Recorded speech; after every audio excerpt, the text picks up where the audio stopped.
사람을 분별하는 기준이 있다고 이제 목사님께서 말씀하셨어요. 어떤 기준이 있습니까? 글쎄요, 사람을 어떻게 뭐 분별하는 기준이라기보다는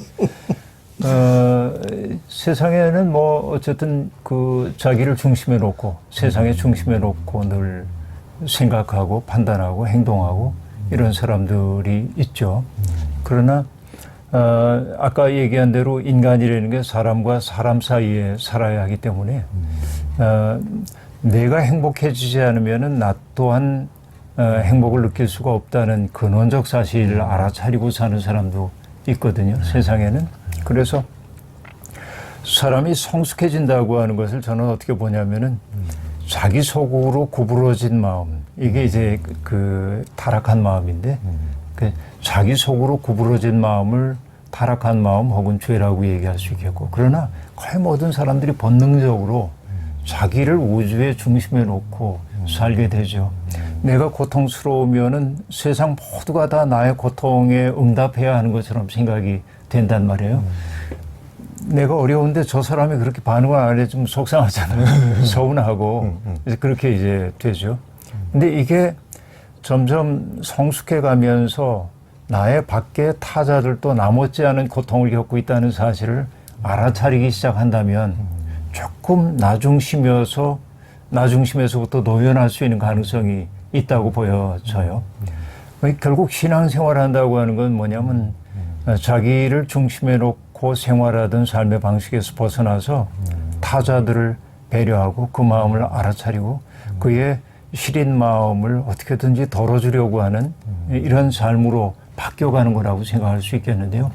이게 바로 이제 그 독일의 순교자인 디트리 보네퍼 목사가 기독교인의 실존을 가리켜서 being for others, 타자를 위한 존재라고 얘기를 하고 있는데, 사실은 타자라고 하는 말도 제겐 마땅치 않고 아까 이웃이라고 얘기했습니다만 위하여라고 하는 말조차 그렇게 좋은 말은 아니다 하는 생각이 들지만, 그러나 어쨌든 정말 그 큰 정신이 내 속에 들어오게 될 때 그때 뭘 느끼게 되냐면은 고통받는 것이 나만이 아니구나 하는 사실을 알아차리게 되는 거죠. 전 이걸 이제 이렇게도 얘기할 수 있다고 보는데, 윤동주의 시 가운데 팔복이라고 하는 시 있잖아요. 슬퍼하는 사람 복이 있나니. 이걸 8번 반복을 한단 말이에요. 그리고는 저가 영원히 슬플 것이며 이렇게 말하죠. 근데 아이러니한 게 슬픔은 세상에 어떤 사람도 좋아하는 감정이 아니에요. 때때로 슬픔이라는 게 그 감정을 통해 우리가 인간적 깊이로 인도해야 하는 안내자 역할을 하는 건 사실이지만 영원한 슬픔이라는 건 너무 아프잖아요. 그렇죠. 그런데 이제 그 윤동주가 슬퍼하는 자가 영원히 슬퍼할 거라고 얘기를 했어요. 아이러니한 얘기죠. 그리고 제목을 팔복 그랬어요. 8번 반복했기 때문에. 이게 뭘까 하고 생각을 해보는데, 예를 들면 살다 보면 인간은 몸을 가지고 있기 때문에 슬픔을 느낄 수밖에 없는데 때때로 서럽기도 하고, 그래서 그 예레미야 같은 예언자는 뭐라고 얘기하냐면 누가 내 머리에 물을 좀 채워줬으면 좋겠대요. 그 하염없이 눈물을 흘릴 수 있게 머리 가득 물을 좀 채워줬으면. 그 내가 정말 통곡하고 싶다고 얘기하는데 내 슬픔에 겨워가지고 있을 때 남의 슬픔이 안 보여요. 그런데 어느 날 문득 눈을 들어보니까 내 옆에 있는 사람도 슬퍼하는 거예요. 나 못지않게. 그걸 알고 나니까 이게 일종의 대양 감정이라고 할까요? 오셔닉 필링이라고 얘기하는 대양 감정 같은 큰 감정 속에 우리가 함께 있는 거야. 아, 몸을 가지고 있는 존재들이 얼마나 서러운가. 그러고 보니까 아무개의 그 서러움들이 나와 무관한 서러움이 아닌 거야. 그 속에 들어가고 나니까는 나는 내 서름에 겨운 사람이 아니라 그 서름 속에서 누군가를 더 깊이 이해하고, 그래서 그 마음이 결국 그 윤동주로 얘기하자면 예수의 마음이라고 그가 느꼈던 것일 거고, 그 예수가 온 세상에 죄를 짊어졌다고 하는 것을 저는 그렇게도 이해하거든요. 세상의 모든 슬픔을 당신과 무관하지 않은 것으로 여겼고, 그 마음자리에서 예수와 만난 거죠. 윤동주는. 그런 의미에서 자기 중심적이었던 사람들이 다른 사람의 슬픔과 아픔까지 이해하고 그리고 그 아픔을 덜어주기 위해서 마음 쓰기 시작할 때 그도 행복해지지만 역설적인 거는 내가 그것 때문에 더 행복해지는 네. 그런 생각을 해요. 그러니까 우리가 꼭 무슨 뭐 돈을 주거나 물질적인 건 아니더라도 그런 마음을 써주고 같이 아파해 주는 거. 그러니까 상대방이 막 뭘 달라고 하는 게 아니잖아요, 실은. 그쵸, 아파하는 그쵸, 사람들이 그쵸. 뭘. 그러니까 조금 이제 알아봐주고, 알아주고 이러라는데 그것도 안 알아주고 더 비난하고 이런 사람들도 많으니까. 네. 그 사람 분별하는 얘기에서 이제 제가 늘 마음속에 새기는 것 가운데 하나가 있어요. 아브라함이, 성경에 나오는 아브라함이 어느 날 이제 이삭을 장가를 보내겠는데, 그 이방 여인들 가운데 취하고 싶은 생각이 없어서 자기의 늙은 종에게 내 고향으로 가가지고 며느리감을 좀 찾아오라고 얘기하거든요. 그러니까 어떤 사람을 데려오라 이거 없어요, 주인이. 그냥 그 종을 신뢰하고 보내는 거죠. 그런데 그 종이 먼 길을 낙타를 타고 가서 마침내 아브라함의 고향 마을에 가가지고 성문 밖에 있는 우물가에 이렇게 앉아서 다리 힘을 하고 있는 거예요. 그리고 마음속에 딱 이렇게 마음먹어요. 내가 물을 기르러 나오는 소녀들에게 물을 좀 달라고 해야겠다.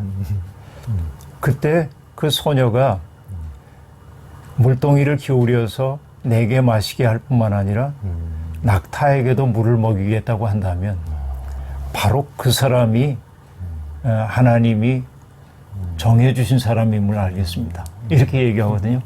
근데 여기에 보면은 중요한 게 뭐냐면 어느 종교에 속해 있는지 뭐 어느 민족에 속한지 이런 건 전혀 분별의 기준이 아니에요. 뭐냐, 타자에 대한 친절함이죠. 곤경에 처해 있는 사람을 보고 마음을 내는데 그가 요구한 만큼만 응답하는 게 아니고 함께 온 낙타까지도 물을 주겠다고. 근데 사실은 낙타에게 물 준다는 게 간단한 문제는 아닙니다. 펌프물이 아니라 양동이를 넣고 깊은 곳 들어가서 퍼와야 되거든요.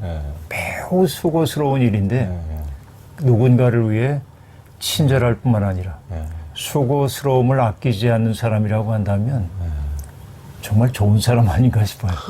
그러니까 그 옛날에 그런 뭐 아브라함 때부터 그렇게 종인데도 그렇게 이제 집사 역할을 하려면 그 정도 어떤 그 사려가 분별력이 있어야 되는 것 같은데 예전에도 우리나라의 어떤 그런 그 소설 같은 데나 그런 걸 보더라도 사람을 그 뭐 며느리감 이렇게 찾을 때 우물가에서 보통 막 급하게 이제 여름에 한여름 가다가 갈증이 나가지고 우물가에서 물 좀 주시오 하면은 이제 나뭇잎 하나 떼가지고 주잖아. 그럼 이제 물도 잘못하면 막 급하게 목마른 때 마시면 얹히니까 조심하게 먹으라고 나뭇잎 하나 떼어서 주고.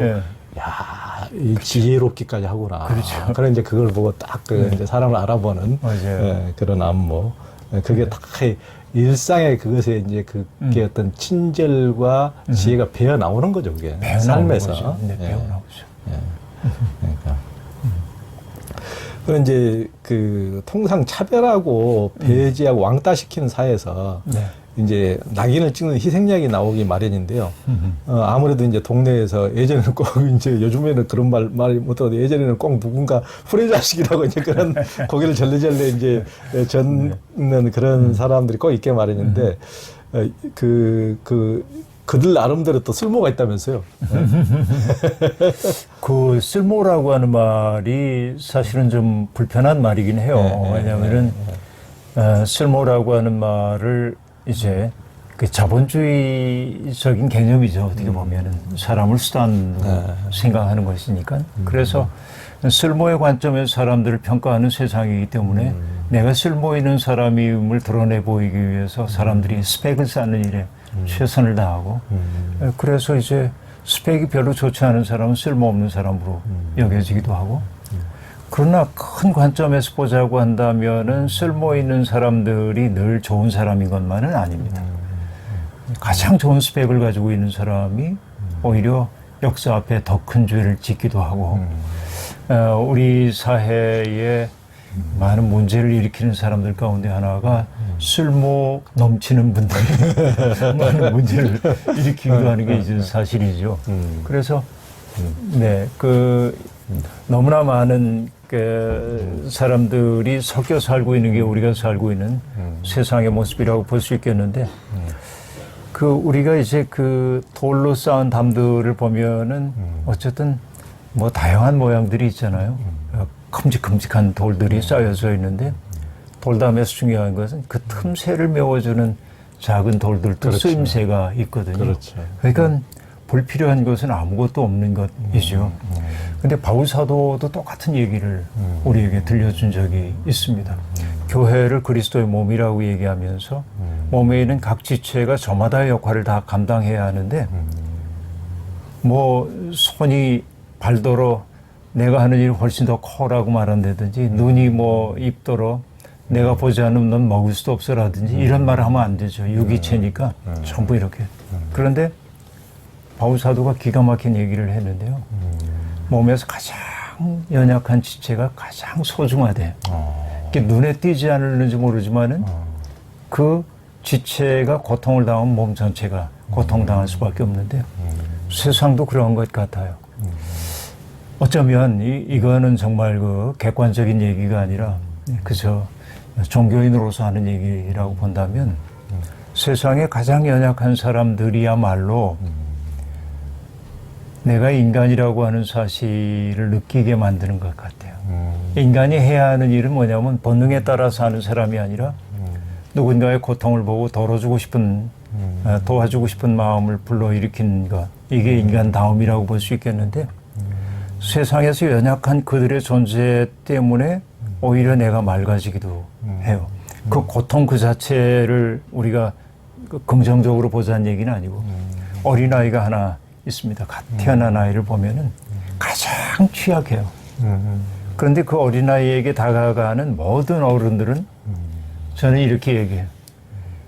자기가 가질 수 있는 가장 말랑말랑한 언어와 표정을 가지고 가요. 아이에게. 아이 너무 예쁘잖아요. 돌보죠. 근데 그 아이의 존재가 내 속에 있는 경직된 것들을 풀어내요. 얘가 하고 있는 거 아무것도 안 해도. 그러니까 때때로 쓸모없어 보이는 사람들의 존재는 그런 존재를 양산하는 체제는 잘못된 것인지 모르나 우리가 인간이라고 하는 사실을 일깨워주는 역할을 하기도 한다. 그래서 그분들을 귀히 여기고 가지 않으면 사회 전체는 전쟁이 될 수밖에 없다. 바로 이게 예수가 얘기하고 있는 잃어버린 한 마리의 양 얘기 아닙니까? 그렇죠.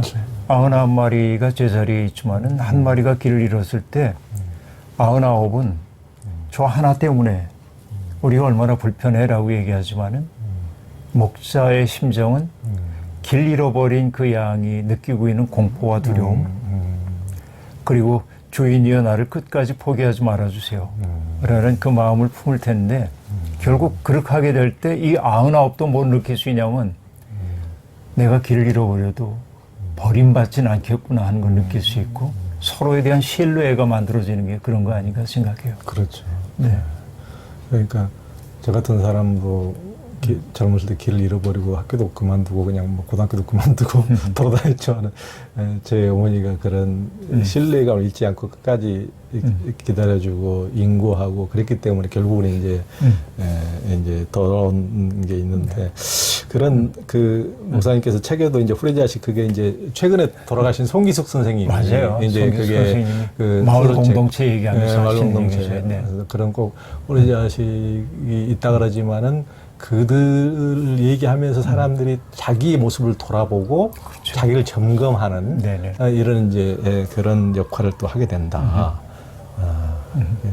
그러니까 또 우리가 너무 이제 쓸모없는 그 쓸모 없음의 쓸모를 요즘 사람들은 너무 뭐 합리적이고 효용 가치로만, 자본주의적 그런 가치로만 하면서 이제 우리가 쇼핑에서 구매하는 이런 것들은 쓸모 있다고 생각하고 예를 들면 뭐 사람도 그러지만은 뭐 하늘과 바람과 별과 시 이런 것들은 뭐 그게 뭔 쓸모가 있어야 되 이런 식으로 그렇죠. 그게 없으면 우리의 어떤 그야말로 어떤 말랑말랑한 부석들이 다 사라져 버리는 건데 어떻게 보면은 너무 사실은 쓸모 없어 보이는 것들이 우리의 삶을 지탱해 주기도 하죠. 그러니까 그러니까요. 이제 정현정 선생님 시에 나오는 이야기, 비스듬히라고 하는 시를 보면은 저 공기를 비스듬히 기대고 있는 나무를 보세요. 그런 구절이 나오거든요. 기가 막힙니다. 그러니까 이제 우리는 그냥 공기라고 하는 건 비존재처럼 느끼잖아요. 그런데 시인의 촉수 속에서는 공기를 기대지 않으면 나무가 설 수 없는 거죠. 아, 그렇죠. 보지 않은 것이 오히려 존재하는 것을 든든하게 지탱해 주는 것인지. 그렇죠. 세상은 그런 것 같아요. 그러니까 보이지 않는 것들이 없으면 이 햇살이 없고 이 공기가 없고 산소가 없고 뭐 보이지 않는 것들 또 인간의 어떤 정의나 사랑이 없고 이런 게 없으면은 뭐 우리가 존재할 수도 없는 거죠. 네. 보이지 않는 것들의 가치라는 건 훨씬 참 대단한 거죠. 그리고 이제 김 목사님이 신자들에게 주는 편지에서 이제 너무 착한 사람이 되지 말라고 어느 대목 보시니까 그렇게 하셨대요. 왜 그렇게 말씀하신 겁니까? 착한 사람 되는 게 쉽지는 않죠. 이게 뭐냐면 착한 사람 컴플렉스. 이게 참 불편하게 만드는 것 같아요. 제가 이제 젊은 날 저를 돌아보면은 약간 후회스러운 게 너무 범생이로 살았던 거예요. 그러니까 범생이로 산다고 하는 것은 뭐냐면은 다른 사람들이 만들어 놓은 기준에 나 자신을 맞추면서 살아왔던 거죠. 어떻게 보면. 이게 이제 모범생들의 문제인데 그게 좀 답답하기도 하고. 그런데 그들 마음속에 그림자가 없으면 괜찮은데 그림자가 남아있을 수 있단 말이죠. 내 삶을 너무 제한하고 살았기 때문에. 성경에 보면 탕자의 비유 나오거든요. 둘째 아들이 아버지한테 내게 돌아올 유산을 달라고 해가지고 그걸 들고 나가서 전부 방탕한 세월 보내는데 사실 유대 문화에서 살아있는 아버지에게 유산을 달라는 건 아버지 죽으라는 말과 같거든요. 그게 아까 얘기한 후레자식이에요. 정말로.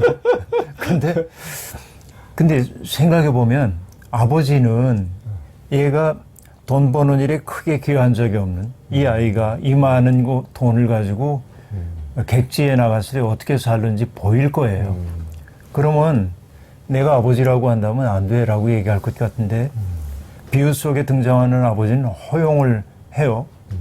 난 그래서 그걸 뭐라고 생각하냐면 방황을 허용하는 하나님이라고 얘기를 하는데 왜냐하면 방황하겠다고 얘기하면 안 돼라고 얘기를 안 해요. 허용했어요. 그리고 방탕한 세월을 살고 돌아왔을 때 또 못난 놈 그러지 않고 그냥 부둥켜 앉거든요. 이게 정말 놀라운 정말 그런 아버지가 있을까 싶긴 한데 그렇죠. 근데 그 이야기의 주인공을 언제나 탕자로 보거나 아버지로 보는 경향이 있어요. 근데 거기에서 별로 주목하지 않는 사람이 하나 있는데 탕자의 형, 큰아들입니다. 큰아들은 아버지한테 유산 달라는 얘기도 안 하고 방탕한 세월도 안 해요. 친구들하고 파티하게 소 잡아달라는 얘기도 안 해요. 그냥 묵묵히 아버지 일을 잘하는 거죠. 얼마나 좋은 아들이에요. 그런데 이 아들의 마음속에는 사실은 서운함이 가득 차 있었어요. 동생 녀석은 저렇게 방탕하게 사는데 난 이게 뭐야. 죽도록 일만 하고 아버지는 나 알아주지도 않고. 응? 그래서 속상한 거예요. 돌아온 동생을 맞아들일 마음이 하나도 없는 거죠. 이게 뭐냐면 너무 착하려다 보면 자기 속에 그림자가 생기고 여유가 없게 되고 남을 판단하는 자리에 서게 되고 그러기 쉽기 때문에 지나치게 착하려고 하지 말고 내가 얼마나 부족한 존재인지를 알아차리는 것 이런 게 더 중요하지 않나 생각했어요.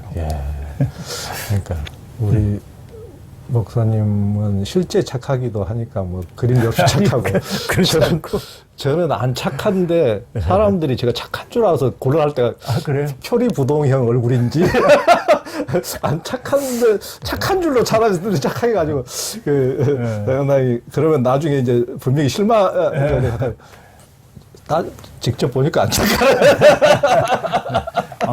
그 안착하다는 그 얘기가 내게 자유를 줄 수가 있어. 그리고 이제 우리가 이제 거룩하게 사는 이제 삶의 스승이라는 어떤 분을 말하는 겁니까? 네, 어떤 선생님이 스승을 네. 그렇게 얘기하더군요. 네. 스스로를 이긴 사람이다. 아, 자기를 이긴 사람. 여기서 자기라고 하는 것은 자기라고 얘기하고 있지만 자라고 얘기할 수도 있겠죠. 자라고 하는 거. 아라고 하는 글자를 보면은 손 숫자에다 창과자가 손에 총을 들고 있는 모습으로 그 나자가 그렇죠. 그렇게 돼 있잖아요. 네.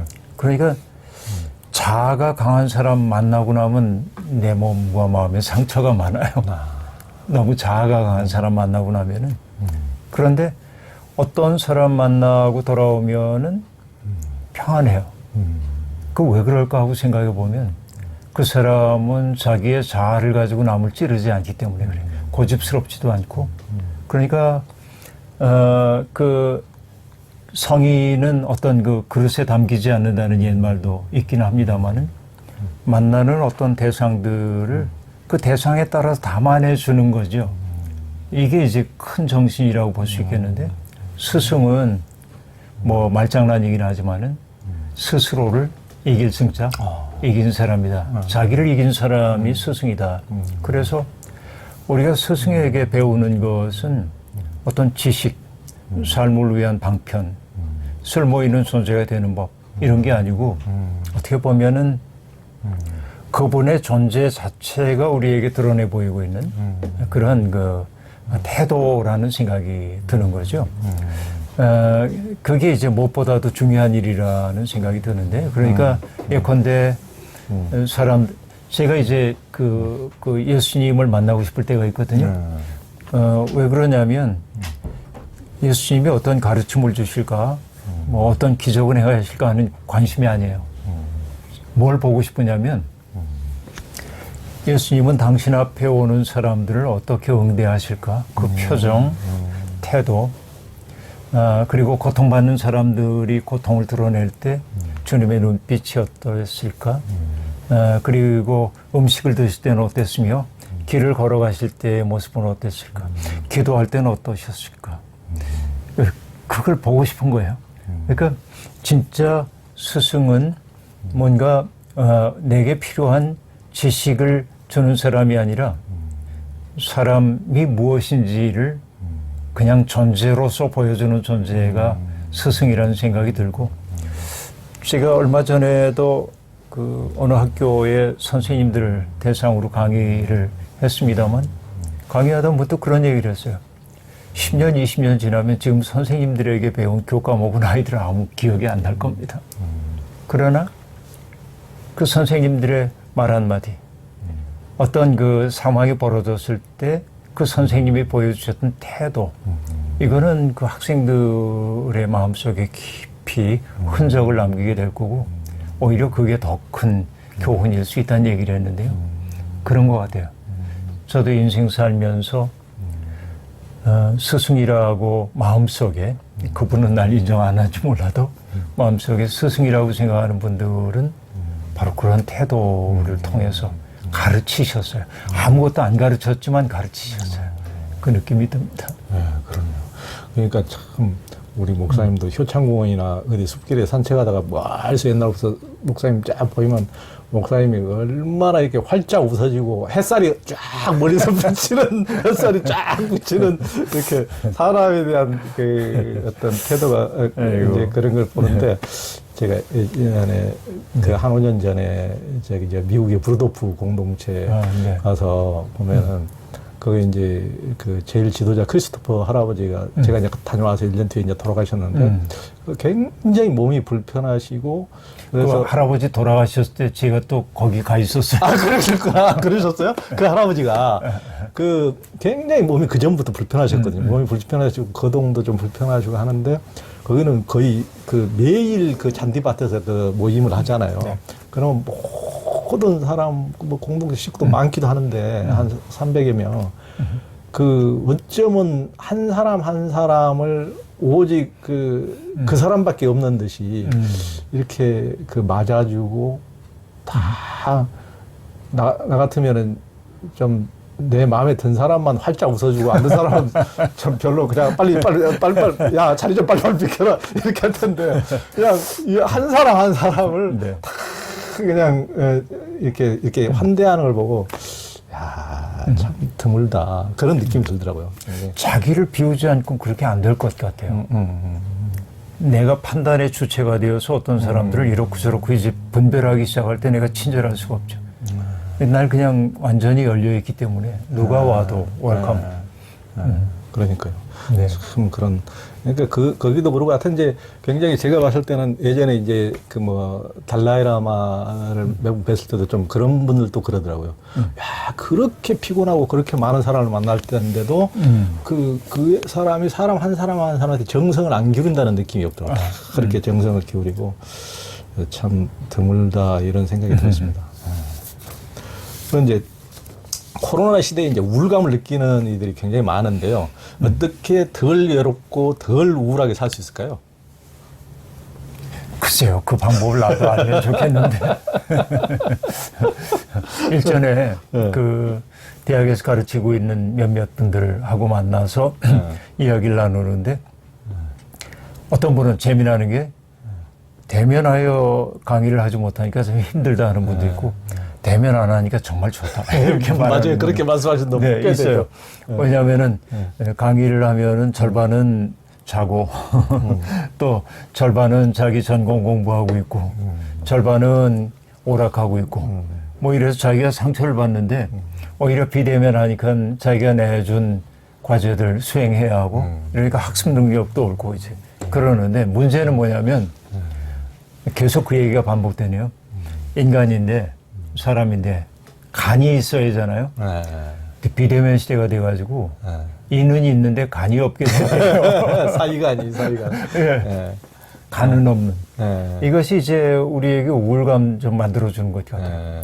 사실 이 팬데믹 시대가 우리에게 한 가지 깨우쳐준 게 있는데 당연한 줄로 알고 누렸던 일상이 얼마나 소중한지 누군가를 만나고 악수하고 또 밥을 같이 먹고 또 카페에 앉아서 수다 떨기도 하고 이런 것들 이럴 수 없다고 하는 게 너무 이제 고통스러운 그렇죠. 때인데 그래서 뭐 이제 그 어떤 랍비가 들려줬던 얘기 자기 외할아버지 얘기하는 대목이 나오는데 이게 예, 할아버지가 뭐라고 얘기하냐면은 굉장히 할아버지가 우울해진 거예요. 그러니까 그리움을 품고 산다는 것에 나와 있더라고요. 아, 그래요. 거기에서 보면은 그 할아버지가 우울해진 이유가 뭐냐면 키비츠 할 사람이 다 떠났어라고 말하는데 히브리 말로 키비츠 한다는 말은 시시한 이야기 주고받는. 그러니까 어떻게 보면 인간은 의미 있는 말들만 하면서 살지 못하거든요. 그러니까 늘 정색을 하고 철학적인 말을 하고 뭐 깊이 있는 말을 하고 이러면 못 살거든요. 이게 정말 시시하기 이를 데 없는 이야기를 시시콜콜 나눌 때 오히려 내 속에 숨구멍이 트이게 되고 그런 거죠. 그래서 저는 이제 이 그 수다가 좀 필요하다고 생각하는데 물론 마틴 하이데거라고 하는 철학자는 그 세인 그러니까 보통 평균적인 사람들의 특색을 얘기할 때 평균적 일상성 남들이 하는 건 내가 다 해야 되고 이런 거 남이 남에게 구별되고 싶어하는 마음들 이런 것들 또 하나는 뭐냐면 호기심 관심이 많아요. 이게 이제 보통 세인의 모습인데 그 다음에 또 하나 얘기하는 게 잡담인데 저는 잡담이 매우 중요하다고 생각을 이제 하는 편이거든요. 늘 잡담만 하는 것도 문제이지만 어떻게 보면은 잡담 속에서 창의적인 것들이 나오기 때문에 잡담을 한다고 하는 것은 정색을 하지 않고 나를 좀 열어놓고 대화하는 순간이기 때문에 나도 모르게 의미 있는 말을 해야겠다는 것이 아니고 내 속에 있는 것 툭 나올 때 뭔가가 발견되는 경우가 제법 많이 있어서 우울한 시대이지만은 접촉이 어렵더라도 할 수 있다면 접속을 자주 유지해가면서 그래서 이렇게 우정을 나누는 사람들의 연대가 필요하다는 생각이 드는데요. 그래서 제가 작년부터죠. 작년부터 하고 있는 일 가운데 하나가 있습니다. 그건 뭐냐? 나하고 잘 아는 분들이 뭐 신문이나 이런 데 글 많이 쓰잖아요. 그럼 전에는 보고 잘 썼네, 그냥. 그러고 넘어갔어요. 지금은 제가 뭘 하냐면 메시지를 보내요. 글 잘 읽었어요? 일부러. 굉장히 좋습니다. 굉장히. 네. 여기 내가 있어요. 어이! 하고 인사하는 거예요, 이렇게. 근데 누군가가 제 글을 읽고, 이렇게 인사해주고 그러면은 외롭잖아요. 아, 저기도 마음 같이 하는 이가 있지. 그렇죠. 그러니까 이 별이라는 게 별 하나하나는 다 고립되어 있지만은 밤하늘의 별들이 이 그 성단을 이루고 있을 때 사람들이 꿈을 꾸거든요. 그러니까 나하고 조 기자님은 어쨌든 하고 있는 일이 달라서 이렇게 떨어져 있지만은 조 기자님 글을 보고 내가 리스판스하고 조 기자님이 내 글 읽고 리스판스 해주면 연결되는 거거든요. 이 연결이 튼튼하게 만드는 게 우울감으로부터 벗어난 일이 아닌가 싶어요. 그러니까 우리도 목사님하고 예전부터 요즘은 이제 코로나 시절이라 자주 못 모이지만 예전에 보면은 뭐 한정호 목사님이나 민 박사님 이렇게 사모님이랑 이를테면 보니까 키비치네, 키비치. 그죠? 그래, 정말. 키비치. 굉장히 웃고 떠들고 엄청나게 이렇게 키비치를 하는 참 그래야 좀 머리가 좀 비워지는 것 같고. 맞아요. 좀 그런 것들이 굉장히 삶에서 뭘 웃고 떠드는 게 그 사이에서 뭐 공부해 뭐 설교 준비 꼭 사람 그렇게만 살 수 없는 거잖아요. 못 살아요.